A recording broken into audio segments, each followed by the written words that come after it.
Hello everyone, welcome back to my channel. শুরু করছে একটি ভিডিও। এই ভিডিওটা আমি যখন করছি বেশ অনেকটা রাত হয়ে গেছে, তবে যত রাতই হোক ভিডিওটা কিন্তু আজকেই পোস্ট করব।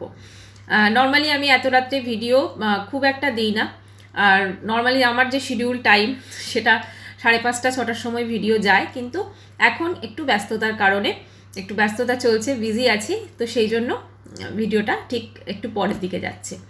তো শুরুতে একটা কথা বলি, বাংলাদেশের যে ঘটনা, ঠিক আছে, দীপু দাসের যে জিনিসটা হয়েছে, দীপু দাসকে যেভাবে নির্মমভাবে হত্যা করা হয়েছে, সেটা সত্যি মানে যতই ফেস্টিভ মুড হোক, যতই যা কিছু হোক, মনকে কিন্তু অবশ্যই নাড়া দিয়ে উঠেছে। কারণ বাংলাদেশের যারা মানুষজন আছেন তারাও কিন্তু আমাদের ভিডিওস দেখেন, এবং সত্যি কথা বলতে কি খুব তো সেই সংশয় নিয়ে বেঁচে থাকা বা সেই সংশয় নিয়ে রোজকার জীবনযাপন করা, সেটা কিন্তু সত্যিই খুব কষ্টকর একটা ব্যাপার। এক্ষেত্রে এমন নয় যে শুধুমাত্র হিন্দুদের সংশয় থাকছে, তা নয়। ঘটনাটা এমন একটি ঘটেছে যেখানে কিন্তু মুসলিম সম্প্রদায়েরও যেসব মানুষজন রয়েছেন তারাও কিন্তু একটু ভয় ভয় থাকবেন অনেক সময়। মানে হয় না যে একে অপরকে আক্রমণ করার একটা প্রবণতা এই সময় চলে। তো যাই হোক, ঈশ্বরের কাছে, আল্লাহর কাছে একটাই প্রার্থনা, যেন আপনারা সকলে ভালো থাকেন, সুস্থ থাকেন। যে ঘটনাটা হয়েছে তার পরিবারের প্রতি, রাজু দাসের পরিবারের প্রতি অবশ্যই আমরা প্রত্যেকে সহমর্মী। যখনই জিনিসটা ভাবছি এবং সোশ্যাল মিডিয়া যে ভিডিওসগুলো আসছে, খুবই খুবই খারাপ লাগছে। যাই হোক, আজকের ভিডিওটা তো টিনুকে নিয়ে। টিনু গত কয়েকদিনের ভিডিও, 2-3 দিন ভিডিও দিচ্ছে, সেখানে একটু ভিডিও দেখেছেন, একটুখানি টপিকটা অন্যরকম করে দিয়েছে। অ্যাভোকাডো টোস্ট, রান্নাবান্না, মানে কুকিং, রূপচর্চা, কেশচর্চা। তো আপনাদের কি মনে হয় কেন এতটা চেঞ্জ হয়ে গেল সব কিছু? এর একটাই রিজন, আমরা যদি একটু আসলটা দেখি। আজকে দেখলাম কে একজন কমেন্টস করেছেন যে তুমি সব কিছু করছো ঠিক আছে, কিন্তু তোমার ঘরে কোনো লক্ষ্মীশ্রী নেই। অ্যাকচুয়ালি ঘরটাকে যে ডেকোরেশন করা, ঘরটার জন্য যে সব কিছু করা, সেটা কিন্তু করছে না, ঠিক আছে। এবং মানুষের দৃষ্টিভঙ্গিটাকে ঠিক অন্যদিকে ঘোরানোর জন্য কিন্তু এই জিনিসগুলো ও করে যাচ্ছে। সব থেকে প্রথমে একটাই বলবো, আজকে বা কালকেও যে গতকালেরও যে ব্লগটা গেছে, সেখানেও যথেষ্ট মানে যেরকম ব্লগাররা ব্লগ করে সেরকম করেছে, এবং আপ্রাণ চেষ্টা করছে কিন্তু ব্লগগুলোকে খুব সুন্দরভাবে করার। এটা কিন্তু আমরা প্রত্যেকে বুঝতে পারছি, ঠিক আছে। তো এবারে কথা হচ্ছে, এই যে আজকে দেখলাম ব্লগটা শুরু হলো, সেখানে বললো যে পেঁয়াজের রসটা যেটা করেছিল, যে একটা হোম রেমেডি, সেটা করেও চুলটা খুব সুন্দর হয়েছে, ঠিক আছে। তারপরে আবার পরক্ষণে বলছে চুলটা আবার সে আগের জায়গায় ফিরে এসেছে। একটা কথা বলি, আসলে এই সমস্ত হেয়ার ট্রিটমেন্ট যেগুলো আমরা বাড়িতে করি না, এগুলো করে হ্যাঁ, এগুলো অনেকটা দিন করার পর একটা রেজাল্ট পাওয়া যায়, একদিনে কিন্তু সেভাবে রেজাল্ট পাওয়া যায় না। এখন সেই জন্য সবাই ইনস্ট্যান্ট যেটা করে, পার্লারে গিয়ে একটা স্পা করে নেয়। আমার মনে হয় টিনু যদি পার্লারে গিয়ে একটা হেয়ার স্পা করে নেয়, তাহলে কিন্তু চুলগুলো খুব সুন্দর হয়ে যাবে, ঠিক আছে। অন্তত ও যে প্রমোশনাল ভিডিওসগুলো করে সেগুলোর ক্ষেত্রে কিন্তু অনেকটা ভালো হবে, বেস্ট হবে ওর জন্য। দিল্লির মতো জায়গায় আছে, ওখানেও নিশ্চয়ই পার্লার আছে, ওখানেও নিশ্চয়ই মানুষজন হেয়ার স্পা করায়, তাই না? আচ্ছা, দিল্লিতে কিন্তু প্রচণ্ড ঠান্ডা, ঠিক আছে। তো যাই হোক, মা মেয়ের পোশাক পরিচ্ছদ দেখছেন, হালকা ঠান্ডায় ঠিক যেরকম পরে সেরকম পরেই কিন্তু তারা তাদের ভিডিওস করছে, তাই না? আজকে দেখলাম ওইটা হলো, তারপরে বললো কোনো তো রান্নাবান্না নেই, রান্নাবান্না করাই আছে। রান্নাবান্না সব করাই আছে, তো রান্নাবান্না কিছু করতে হবে না। সেই জন্য যে অ্যাভোকাডোটা আগের দিন যেটা মানে খেতে পারেনি, ঠিক আছে, তো সেইটা পরের দিন মানে আজকে সেটা গতি করেছে ও আজকের ব্লগে, ঠিক আছে। স্যান্ডউইচ বানিয়েছে, অবশ্যই স্যান্ডউইচটা বানানোর প্রসিডিওর থেকে খট করে খুব সুন্দর। স্যান্ডউইচের আগে গেল মার্কেটে, সেখান থেকে কিছু প্রয়োজনীয় জিনিসপত্র পারচেস করলো। তার মধ্যে ছিল অনেক কিছু, ব্রেড, বাটার, আরও অনেক কিছু ছিল।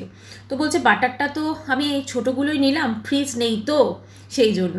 আচ্ছা, ফ্রিজ নেই তো ওই যে রান্না খাবারগুলো, সেগুলো কি করে ভালো থাকলো, সেগুলো কি করে ফ্রেশ থাকলো? যদি ফ্রিজ না থাকে, তাই না, তাহলে কি ওটা অন্য কারোর ফ্রিজে রাখা হয়েছিল, মানে অন্য কোথাও অন্য কারো ফ্রিজে? কারণ ফ্রিজ ছাড়া তো ওই খাবারগুলো তো ফ্রেশ থাকবে না, তাই না? আগের দিনে রান্না করা খাবার দেখবে, এখন শীতকালের দিকে আমরা যদি বাইরেও লাঞ্চও ধরো কিছু একটা বানানো হয়েছে, আমরা যদি বাইরে রাখি, অনেক ক্ষেত্রে কিন্তু একটুখানি কীরকম হয়ে যায়। যদিও প্রচণ্ড ঠান্ডাতে কিন্তু সেটা হয় না, তো মানে সকালে রান্না করা খাবার রাত্রে ডিনার অবধি চলে যায়। কিন্তু লাঞ্চে রান্না করা খাবার, ঠিক আছে, বা রাত্রে ডিনারে রান্না করা খাবার পরের দিন লাঞ্চ অবধি কি থাকে, এটা একটু ভাবার বিষয়, তাই না? তো যাই হোক, সেখানে যখন দেখলাম যে ও লাঞ্চ করতে বসেছে, একটা প্লেটে আমাদের দেখালো, দেখো এইগুলো, তো এইগুলো এইটা কালকেও রান্না করেছিলাম, দেখো দারুণ দারুণ রান্নাটা হয়েছে, ঠিক আছে, দেখতে খুব সুন্দর হয়েছে, রান্নাটা খুবই সুন্দর হয়েছিল, স্পেশালি আমার ফ্রাইড রাইসটা কিন্তু দেখে ভীষণ ভালো লেগেছে। তো এবারে কথা হচ্ছে সেইটা কি মানে এদের তো আবার মানে কোন দিনের ব্লগ কবে দিচ্ছে কোনো তো ঠিক নেই না, মানে যেদিন পাচ্ছে সেদিনকে দিয়ে দিচ্ছে। ওর মা তো আবার দেখলাম একই ব্লগকে দুবার পোস্ট করে দিয়েছেন, আসলে খেয়াল থাকছে না কোন দিন কোন ব্লগ দিচ্ছেন, ঠিক আছে, যে যেদিন যেটা পাচ্ছেন সেটাই দিয়ে দিচ্ছে, এটাই হচ্ছে ব্যাপার। তো এবারে এই জিনিসটা পুরো করার পর তারপরে যেটা হলো, মানে আজকে মেনলি ওর অ্যাট্রাকশন কী ছিল, অ্যাভোকাডো স্যান্ডউইচ, এটাই ছিল অ্যাট্রাকশন, আর সেরকম কিন্তু কোনো কিছু ছিল না। তো ওর কমেন্ট সেকশনে একজনকে কমেন্টস করেছে যে তোমার ঠিকানাটা বলো, আমি তোমার সঙ্গে দেখা করতে চাই, আমিও নয়ডায় থাকি। আমি না এই ধরনের ভিউয়ার্সদের একটা কথা, এবারে একটা কমেন্টস আমি পড়ছি, আপনারাও শুনুন। আমরাও নয়ডাতে থাকি, কমেন্টসে আছে, আমি আর আমার মা তোমার সাথে দেখা করতে চাই, ঠিক আছে, একটু গাইড করো কি করে তোমার বাড়ি যাব। এখানে একটা রিপ্লাই এসেছে, এখানে কিন্তু টিনু লাভ দেয়নি। কেন? ওর ঠিকানা জানতে চাইছেন, ও বলবে না ঠিকানা।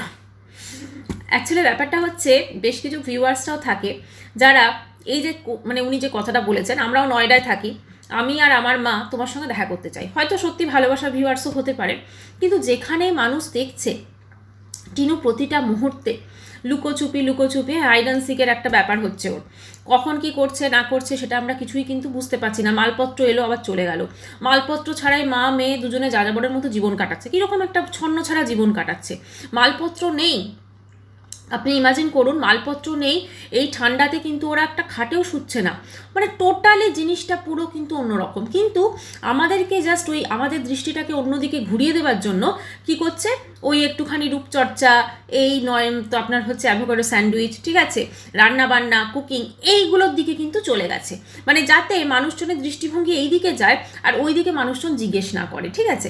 এখানে যিনি কমেন্টসটা করেছেন হয়তো তিনি সত্যিই দেখা করতে চেয়েছেন, কারণ এখানে যখন উনি একটা কথা বলেছেন যে আমি আর আমার মা তোমার সঙ্গে দেখা করতে চাই, হতে পারে যে একটু গাইড করে দাও কি করে তোমার বাড়ি যাবো, ইনি তো ডাইরেক্ট বাড়ি যেতে চেয়েছেন, ঠিক আছে। তো একজন রিপ্লাই করেছেন, ও কেন ওর ঠিকানা জানতে চাইছেন, ও বলবে না, এইভাবে তো কেউ কারোর ঠিকানা তো বলতে পারে না কমেন্ট সেকশনে, তো একদম ন্যাচারাল কথা, কমেন্ট সেকশনে এরকমভাবে ঠিকানা কেউই আমার মনে হয় বলবে না। তা যাই হোক, দর্শক সব রকমই ভিউয়ার্সরা থাকে, তো ইনিও একরকম সেরকমই ভিউয়ার্স, সেটাই ধরে নেওয়া যেতে পারে।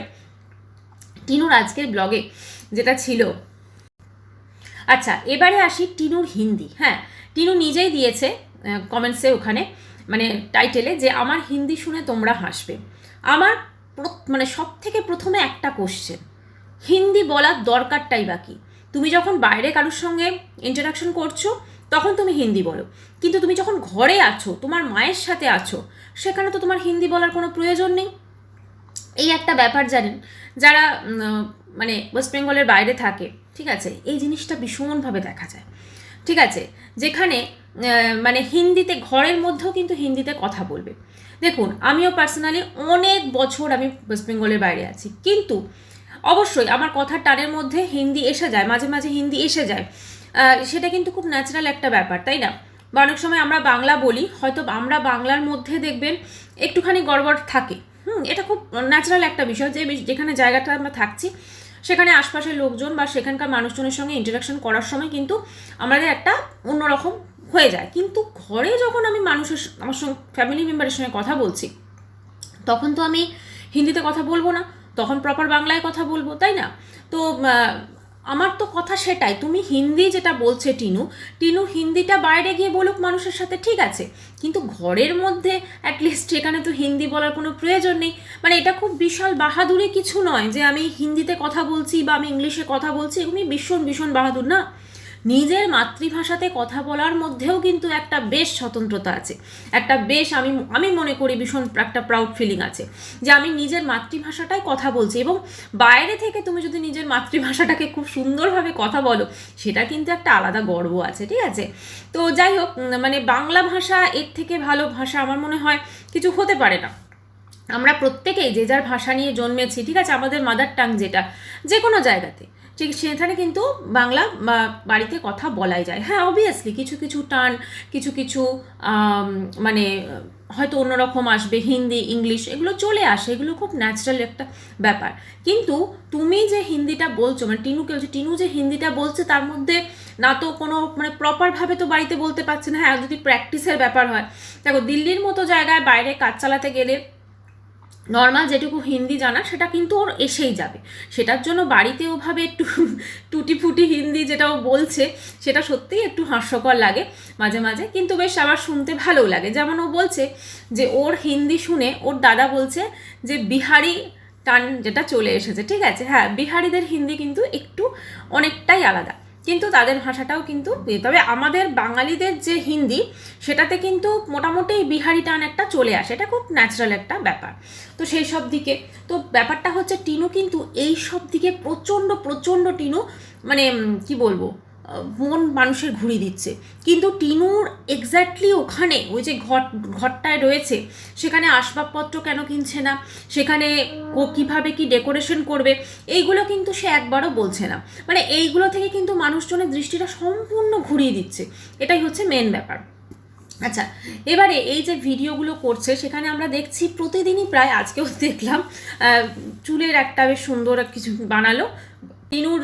মানে আমার যেটা মনে হয়, আজকে দেখলাম ফ্ল্যাট সিট দিয়ে কি একটা করছে, তো অত কিছু করার থেকে ও যদি পার্লারে গিয়ে আমার মনে হয় একটু হেয়ার স্পা করে আসে, ওর অনেক ভালো কাজ দেবে। ঠিক আছে, এবারে হচ্ছে টিনুর এই যে ঠিকানা জিজ্ঞেস করছে মানুষজন, এই সমস্ত এগুলো যদি আমি ধরি এগুলো সত্যিই উনি ইচ্ছাকৃতভাবে করছেন, তাহলে কিন্তু আমি বলবো টিনু মানুষের মনে সেরকমই কিন্তু দ্বন্দ্ব একটা ক্রিয়েট করে দিয়েছে, যে কোনো মানুষজনই কিন্তু ওকে খুব একটা বিশ্বাস বা ভরসা করতে পারছে না। প্রত্যেকেই কিন্তু একটা ওর বিষয়ে কিউরিসিটি ঠিক এই কারণে জন্মাচ্ছে যে ও এত মিথ্যে কথা বলছে, ও এখন যে সত্যি দিল্লিতে আছে সেটা কিন্তু আমাদের সন্দেহ আছে, কারণ ও কিন্তু দিল্লিতে নেই। এই ব্লগগুলো মেবি অনেক পুরনো ব্লগও দিচ্ছে, এগুলো অনেক পুরনো ব্লগ দিচ্ছে। আচ্ছা, এখন দেখলাম যে ও ব্লগে যেমন ও যখন অ্যাভোকাডো স্যান্ডউইচটা বানাচ্ছে বলছে এটা আমি ফেসবুকে পোস্ট করব, এটা আমি বোধহয় বললো শর্টসে পোস্ট করব, ইনস্টাতে, এরকম কিছু একটা বললো। তো ও কিন্তু এখন বেশ কাজের জগৎটার সঙ্গে বেশ ভীষণ সুন্দরভাবে একটা মানে চেষ্টা করছে যে কাজের জগতে নিজেকে ডুবে থাকা।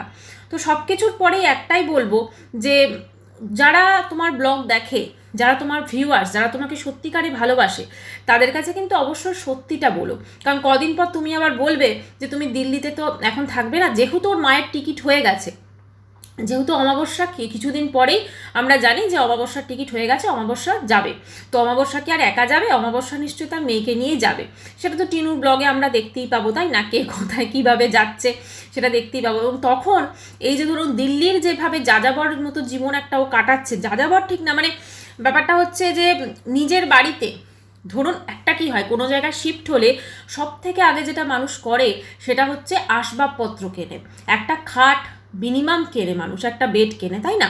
কিন্তু আমরা কিন্তু সেভাবে কিন্তু ওকে কোনো কিছু দেখছি না। ইনফ্যাক্ট ও তো এখন বেডরুমে মানে রাত্রিবেলা শোয়া টোয়াগুলোও সেভাবে দেখায় না, কারণ জানে মানুষজনের মনে কিন্তু ওইটা একটা প্রশ্ন জাগবে, কেন আমি আসবাবপত্র কিনছি না। জিনিসপত্র দিল্লি অবধি এলো, কিন্তু তারপরে দিল্লি থেকে কিন্তু জিনিসপত্র আবার চলে গেল ব্যাক করে, তাই না, হাসনাবাদ। তো সেইটা যে ব্যাক করে চলে গেল সেটা কি শুধুই কুসংস্কার ছিল যে একবার বাঁধা পড়ে গেছে আর ওটা আসবে মানে আর ওটা মানে পাঠানো যাবে না, নাকি এটার পেছনে আছে অন্য কোনো রহস্য? অবশ্যই রহস্য তো আছে, ওর তো জীবনের প্রতিটা পরতে পরতে রহস্য। আচ্ছা, আজকে দেখলাম নিচে বাচ্চারা খেলছে, ওর ভীষণ অসুবিধা হচ্ছে। ঠিক আছে, দেখুন অনেক ক্ষেত্রে বাচ্চাদের চিৎকার চেঁচামেচি এগুলো হ্যাঁ একটু বেশি হলে অসুবিধা ডেফিনেটলি হয়, কিন্তু ওর আমার একটা জিনিসই ভাবছি, ও যে নিজের ছেলেকে ছেড়ে চলে এসেছে, এই যে বাচ্চাগুলো যখন খেলে ওর ডেফিনেটলি ওর ছেলেটার কথা একবার না একবার হলেও মনে পড়ে, তাই না? তো সেখানে আজকে যদি ওর ছেলে ওর কাছে থাকতো, যে ছেলেটা যে পরিমাণে চঞ্চল হয়েছে, যেটা খুব স্বাভাবিক, আমার মনে হয় ও কিন্তু বুঝতে পারতো যে বাচ্চাদের সত্যি কথা, দেখুন বাচ্চাদের চঞ্চল একটা বাচ্চাকে সারাদিন ম্যানেজ করা যেটা ওর ঠাকুমা করে, সে তিনি যেমনই হোক ঠাকুমা, ঠিক আছে, আমি ওই বিষয়ে আসছি না, কিন্তু একটা ওই বাচ্চাকে সারাদিন ধরে ধরুন ম্যানেজ করা, প্রত্যেককে মানে তাকে মেনটেন করা, সব কিছু করা কিন্তু যথেষ্ট ডিফিকাল্ট। সেটা কিন্তু ওর শাশুড়ি, শ্বশুর শাশুড়ি মেনলি করে, ওর ফন্দীপও করে, ঠিক আছে। তবে ম্যাক্সিমাম কিন্তু যে ধকলটা সেটা শ্বশুর শাশুড়ি পোয়ায়, টিনুর শ্বশুর শাশুড়ি কিন্তু বাচ্চাটা নিয়ে যে সেটা পোয়ায়। তো আজকে কিন্তু ওর নিজের বাচ্চাটাকেও কিন্তু ঠিক ওরকমই দুরন্ত হয়েছে এবং ওকে কিন্তু ঠিক ওই রকমই সহ্য করতে হতো, তাই না? ওরকম এখন তো ঠিক আছে, ও যে জীবনটা, ও তো এখন নিজেই বাচ্চা হয়ে গেছে, ও তো এখন নিজেই বাচ্চা হয়ে গেছে, ঠিক আছে, নিজেকে ভাবছে, কিন্তু অতটা তো বাচ্চাও নয়, তাই না? সেটা একটা মা হয়ে গেছে কিন্তু বাচ্চাকে ছেড়ে চলে এসেছে, এটাই নর্মালি মা হওয়ার পর সে যত কম বয়সী মাই হোক না কেন, বাচ্চার প্রতি একটা তার টান একটা ওটা অটোমেটিক্যালি চলে আসে। কিন্তু এর তো বাচ্চার টানের থেকে বেশি ছিল ফোকলুর টান, ঠিক আছে, পুরো জীবনটা পুরো তছনছ করে দিয়েছে ফোকলু। যাই হোক, নতুনভাবে বাঁচার চেষ্টা করছে, তবে অবশ্যই সত্যের সাথে করুক। আর এই যে আবার কবে দিল্লি থেকে আবার যে হাসনাবাদ ব্যাক করছে, ব্যাক তো অবশ্যই করেছে, অনেকদিন আগেই করে গেছে, তো সেটাই হচ্ছে এখন দেখার। তো যাই হোক বন্ধুরা, ভিডিওটি এখানেই শেষ করছি। চ্যানেলটি ভালো লাগলে অবশ্যই করে সাবস্ক্রাইব করার অনুরোধ। দেখা করবো নেক্সট ভিডিওর সাথে। ততক্ষণের জন্য সবাই খুব ভালো থাকবেন, বাই।